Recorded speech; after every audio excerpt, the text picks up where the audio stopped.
ये है मिस्टर योगेश। नमस्कार। योगेश जी, तो फिर आप थोड़ा सा कुछ मुझे नमस्कार। हम सभी को कुछ बताएंगे? हाँ जी, बिल्कुल, क्यों नहीं बताऊँगा। पहले तो मैं आपका बहुत शुक्रगुज़ार हूँ जो आपने मुझे इस लायक समझा कि मैं लोगों को उनके गोल्स के बारे में बताऊँ।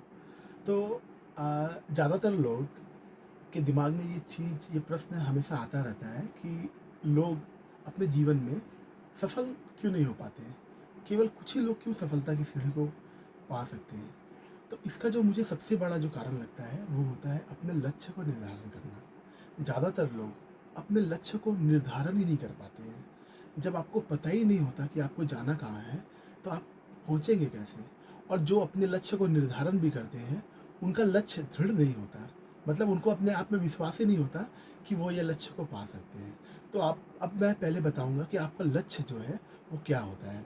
आपका लक्ष्य जो होता है, वो मुख्यतः या तो आपको धन संबंधी होता है, जिसे हम इंग्लिश में वेल्थ कहते हैं, या तो वो आपका आपका हेल्थ संबंधित होता है। हेल्थ से संबंधित हो सकता है, आपके स्वास्थ्य से संबंधित हो सकता है, या तो आपका वो आपको प्रगति आप जिस व्यवसाय में हैं वहाँ पर आपको प्रगति के लिए हो सकता है। अगर आप कहीं पर सर्विस में हैं, कहीं आप जॉब कर रहे हैं, कहीं नौकरी कर रहे हैं, तो वहाँ पर आपको आपके प्रमोशन के लिए हो सकता है। और एक हो सकता है आपको अपने संबंध सुधारने के लिए हो सकता है। तो ये मुख्यतः 4 तरह के आपके जीवन में गोल्स होते हैं जो हर इंसान को अचीव करना चाहिए, क्योंकि ये 4 जो गोल्स हैं बहुत काफ़ी इम्पोर्टेंट होते हैं। अब मैं आपको बताने जा रहा हूँ कि ये जो 4 गोल्स हैं, ये 4 गोल्स में अगर आपको गोल बनाना है तो आप अ, एक-एक गोल बनाइए इन चारों चीज़ों में। क्योंकि जितने ज़्यादा गोल होंगे ना, गोल को अचीव करना उतना ज़्यादा कठिन हो जाता है, क्योंकि आपका फ़ोकस नहीं हो पाता है। जब आप किसी चीज़ में फ़ोकस करते हैं, तो उस चीज़ को अचीव करने में उतनी ज़्यादा आसानी होती है। अब मैं आपको बताता हूँ, आपने आपने तो ज़रूर स्मार्ट के गोल के बारे में सुना ही होगा। स्मार्ट गोल जो होता है, एस फॉर स्पेसिफिक। स्पेसिफिक मतलब आपका जो गोल है, वो एक निश्चित होना चाहिए। जैसे ज़्यादातर लोग अपने बच्चों को कहते हैं या अपने परिवार से, अपने रिश्तेदारों को बोलते हैं कि मुझे अपने बच्चों को बहुत पढ़ाना है, बहुत पढ़ा लिखा के बहुत बड़ा इंसान बनाना है। तो आप पहले ये निश्चित करिए कि आपको पढ़ाना क्या है। क्या आपको अपने बच्चों को डॉक्टर बनाना है? क्या आपके बच्चा डॉक्टर बनना चाहता है? क्या आपका बच्चा इंजीनियर बनना चाहता है? क्या आपका बच्चा को ह्यूमैनिटी में इंटरेस्ट है? क्या आपका बच्चा को कॉमर्स में इंटरेस्ट है? तो पहले अगर एक निश्चित अगर आपके पास लक्ष्य नहीं होगा, ज़्यादा पढ़ना ज़्यादा पढ़ना, अब आप सोचिए कि किसी के लिए ज़्यादा पढ़ना क्लास 10वीं की कक्षा को पास करना है, किसी के लिए ज़्यादा पढ़ना 12वीं की कक्षा को पास करना है, किसी के लिए ज़्यादा पढ़ना ग्रेजुएशन कंप्लीट करना है, किसी के लिए ज़्यादा पढ़ना पीएचडी करना होता है। तो ये ज़्यादा पढ़ना जो होता है वो स्पेसिफिक नहीं है, बल्कि जब भी कोई स्टूडेंट अगर उन्हें कोई गोल बनाना हो, तो स्पेसिफिक इस तरह से हो सकता है कि मुझे एमबीबीएस की पढ़ाई करनी है। जब वो ये गोल बनाएगा, तो आपका दिमाग ये सुनिश्चित करता है, उसे एक पता रहता है कि आपको एमबीबीएस की तैयारी कर रहे हैं। लेकिन अगर आपने सोचा है कि मुझे एमबीबीएस भी कर सकता हूँ, मैं बीएससी भी कर सकता हूँ, मुझे बायोटेक्नोलॉजी में भी मैं जा सकता हूँ। अगर आपके पास इतने सारे गोल होंगे ना, तो आप कहीं फोकस कर ही नहीं पाएंगे। फिर क्या होगा कि आप लड़खड़ाते हुए कहीं एक दिशा में पहुँच जाएंगे, क्योंकि आपका दिशा सुनिश्चित नहीं है। और फिर एम एम फॉर मेजरेबल। आपका जो लक्ष्य है, उससे वो ऐसा होना चाहिए जिसे आप माप सकें। वो ऐसा नहीं होना चाहिए जैसे कि मैं आपको सागर की गहराइयों तक मैं प्रेम करता हूँ, मेरा प्रेम आसमान तक, दूर दूर तक मेरा प्रेम है, 7 समुंदर तक मैं आपको चाहता हूँ। इस तरह से कभी भी नहीं होना चाहिए। जब ऐसा होना चाहिए जिसको आप मेज़र कर पाए, जैसे कि मुझे बहुत पैसा वाला बनना है। बहुत पैसा वाला क्या है? मुझे ज़्यादा पैसे कमाने हैं। इसे आप मेज़र नहीं कर सकते। ज़्यादा पैसा का डेफिनेशन भी अलग अलग लोगों के लिए अलग अलग होता है। जो जो पहले से ही करोड़पति है, उसके लिए ज़्यादा पैसा अ, कभी भी लाखों में नहीं आते। उसके लिए ज़्यादा पैसा जब भी आएगा करोड़ों में ही आएगा। और जो जो अभी 1000 10,000 कमा रहे हैं, उनके लिए ज़्यादा पैसा हो सकता है, वो 1 लाख कमाने लगे तो उनके लिए वो ज़्यादा पैसा हो जाते हैं। तो ज़्यादा पैसा आपको ये स्पेसिफिक करना है कि मुझे महीने में 10 लाख रुपए कमाने हैं। वो हो गया मेजरेबल। पहले तो आपने स्पेसिफिक किया, फिर आपने इसको मापना शुरू किया। उसके बाद हुआ अचीवेबल, कि आप इतना ही दूर का देखें जितना दूर तक आपको दिखाई दे। आप उतना दूर का दूरबीन लगा के ना देखें, आप चाँद का पहले ना देखें। अगर आपको कुछ चीज़ें पानी है, पहले आप धरती पे पाइए, उसके बाद आप चाँद पे जाइएगा।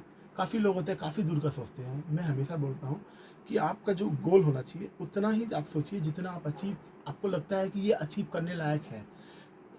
और इसके बाद मैं आपको बताता हूँ कि एक अचीवेबल के बाद आता है रियलिस्टिक।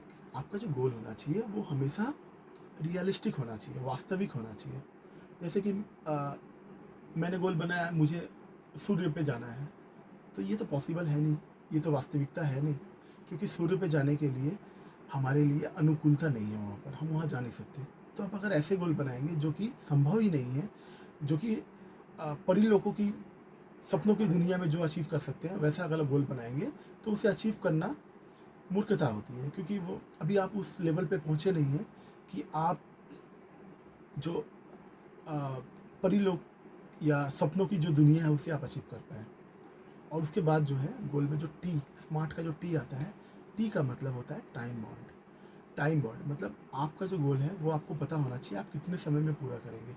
तो अब जैसे मैं अगर एक गोल की बात करूँ कि मुझे एमबीबीएस में दाखिला करवाना है अगले साल, मुझे 1 साल के अंदर में एमबीबीएस में अपना दाखिला करवाना है, ये एक स्मार्ट गोल है, क्योंकि मुझे 1 साल पता है टाइम, मुझे एमबीबीएस पता है और एमबीबीएस पास करना रियलिस्टिक है, अचीवेबल है।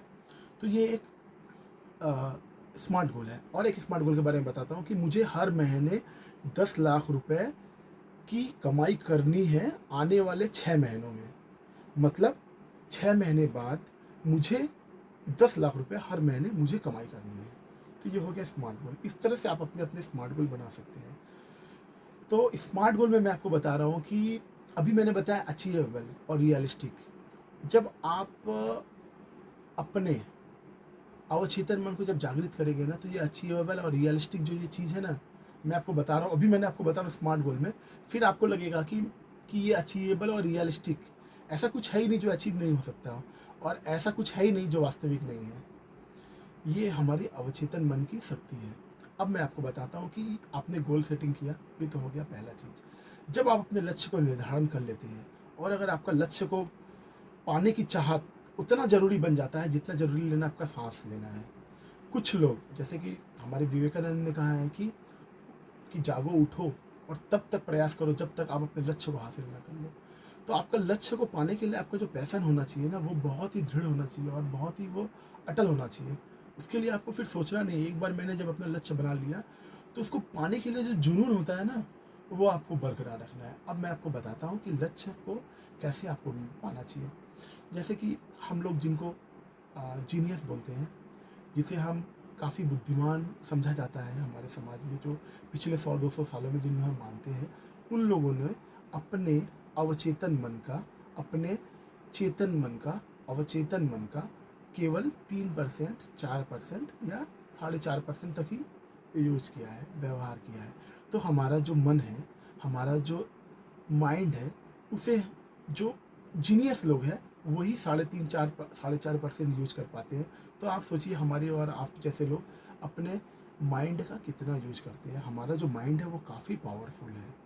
भगवान ने हमें इतनी खूबसूरत चीज़ तो दे दी, लेकिन हमें ये नहीं पता कि ये कैसे इसे हम काम करवा सकते हैं।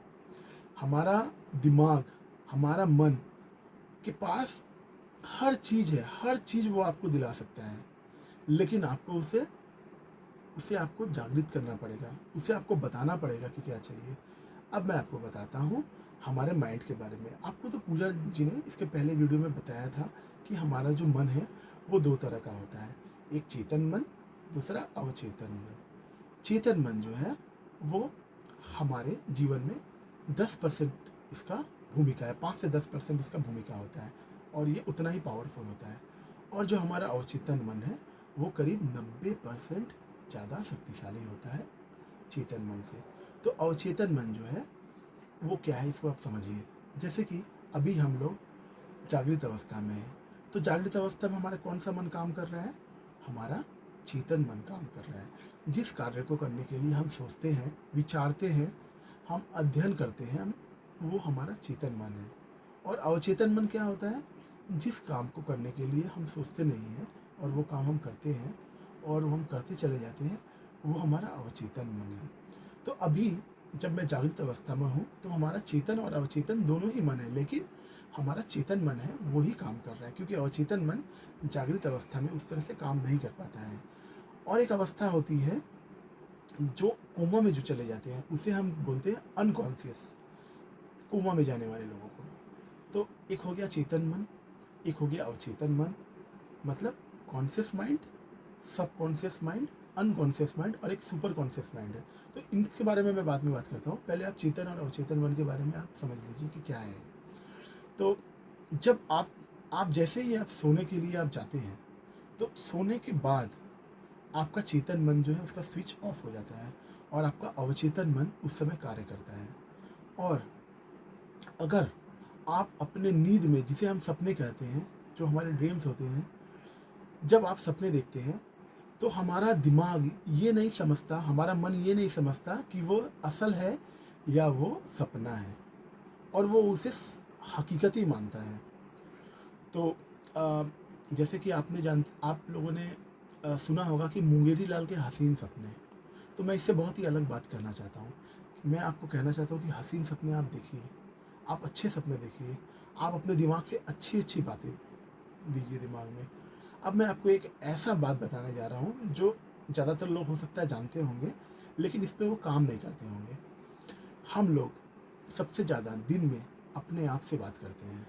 कोई भी मनुष्य हर दिन सबसे ज़्यादा अपने आप से बात करता है। आपको पता है हम अपने दिन में अपने आप से कितनी बार बात करते हैं?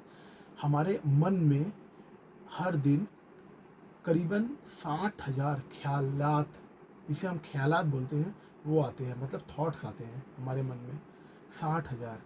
तो हमारा जो मन है, हमारा जो ब्रेन है, हमारा जो माइंड है, उसमें अगर अच्छे ख्यालात आएंगे तो आपका जीवन जो है वो अच्छाई की तरफ जाएगा। और उसमें अगर नकारात्मकता अगर आएंगे, अगर नेगेटिविटी अगर उसमें आएंगे, तो हमारा जो दिमाग है वो नेगेटिविटी से भर जाएगा। तो हमें क्या करना है? ऐसा तो आप कर नहीं सकते कि आप केवल पॉजिटिव ही पॉजिटिव सोचें, क्योंकि दिन में तो हर समय उतार और चढ़ाव है। हम जानते हैं कि धूप और छाव आता है, कभी सुख आता है, कभी दुख आता है। हमारे जीवन में तो मुख्यतः दो ही अवस्था है। अब देखिए, आपको मैं बता रहा हूँ, कभी भी आप अगर दुख में हो, अगर आप उदास हो, तो आपको क्या करना है? आपको कम से कम 30 सेकंड तक बस मुस्कुराते रहना है। और मैं आपको गारंटी के साथ कहता हूँ, मैं आपको विश्वास दिलाता हूँ, अगर आप 30 सेकंड तक लगातार मुस्कुराते रहेंगे तो फिर उसके बाद आप अच्छा महसूस करेंगे और काफ़ी देर तक अच्छा महसूस करेंगे। क्योंकि आपका जो ब्रेन है, उसे जैसे ही दुख की दुख की तरफ से आपने उसका ध्यान को भटकाया, और जैसे ही आपने अपने चेहरे पे मुस्कान लाया, और जैसे ही आप अंदर से मुस्कुराने का प्रयास करें, वैसे ही ब्रेन भी सिग्नल दिया और अपने आपका जो मन है वो भी प्रसन्नित हो जाता है। तो कभी भी आप दुखी हो तो आप ये मेरी बताए हुए सुझाव को आप मानिएगा, और मैं आपको विश्वास दिलाता हूँ कि आप प्रसन्नित हो जाएंगे, आप प्रसन्न हो जाएंगे।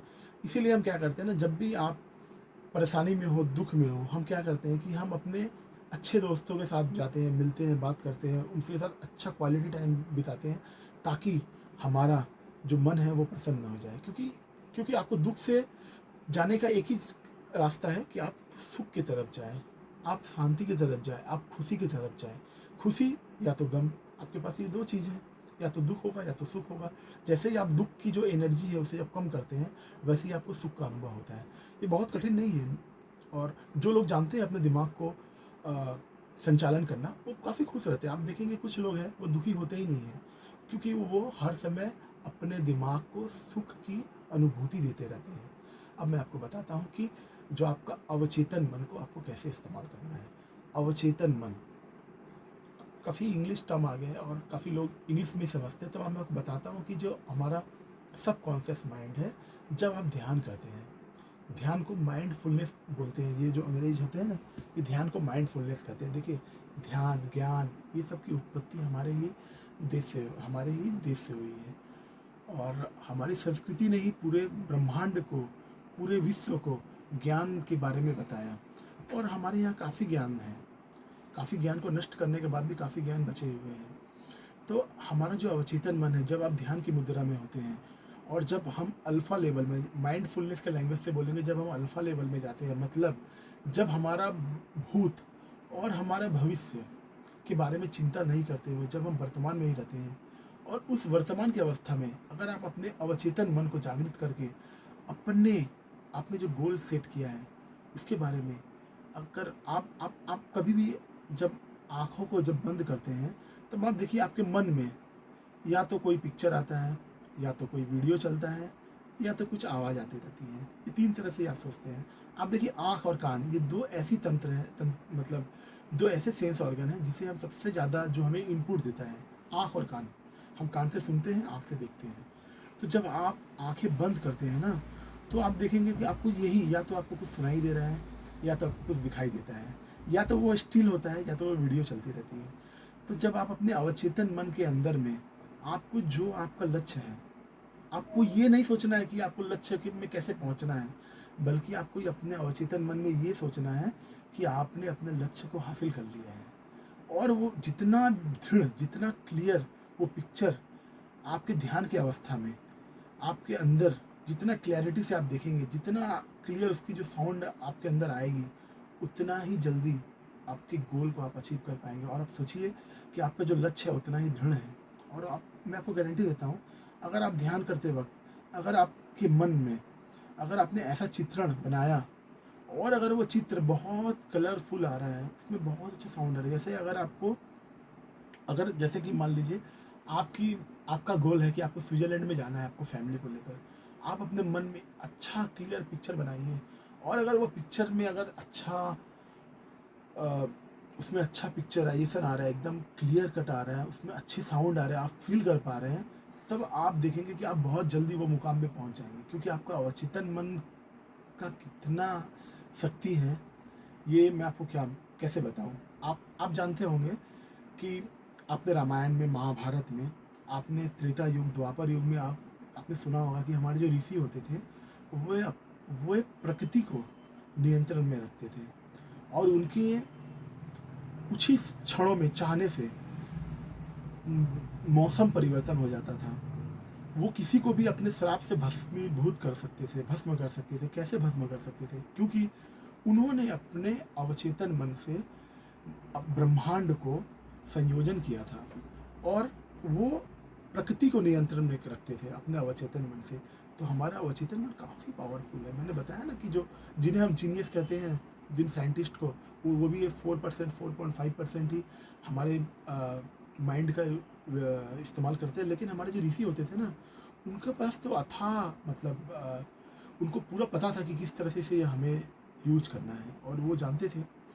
अभी अगर मैं हाल फिलहाल की बात अगर आपको बताता हूँ, तो आपने तानसेन और तानसेन के साथ किसका कंपटीशन हुआ था? पूजा जी आप बताइए, आप बताइए, तानसेन के साथ किसका कंपटीशन हुआ था? बैजू बावरा। जो बैजू बावरा था, तानसेन जो थे वो काफ़ी, उनको एक अहंकार हो गया था कि उनके ऐसा कुछ मतलब कोई संगीतकार नहीं हो सकता। और मैं आपको बताता हूँ, तानसेन के भी पास उन्होंने भी अपने अवचेतन मन को जागृत किया था। और बैजू बावरा थे, उनका भी अवचेतन मन काफ़ी शक्तिशाली था। उनको पता था कि कैसे अपने अवचेतन मन को संगीत से जोड़कर और प्रकृति को कैसे नियंत्रण में कर सकते हैं। थोड़ा सा क्षमा करिएगा, काफ़ी देर से मैं बोल रहा हूँ। और जैसे बैजू बावरा ने जब तानसेन के साथ जब संगीत का जब उन्होंने द्वंद्व किया, और उस द्वंद्व में जब द्वंद्व हो रहा था, तो पेड़ के पत्ते हिलने बंद हो गए। जब वो सितार बजा रहे थे, तो पेड़ के पत्ते हिलना रुक गया। इसका अर्थ ये है कि वायु को भी वो नियंत्रण कर सकते थे। वायु नियंत्रित हो गई, वायु रुक गई।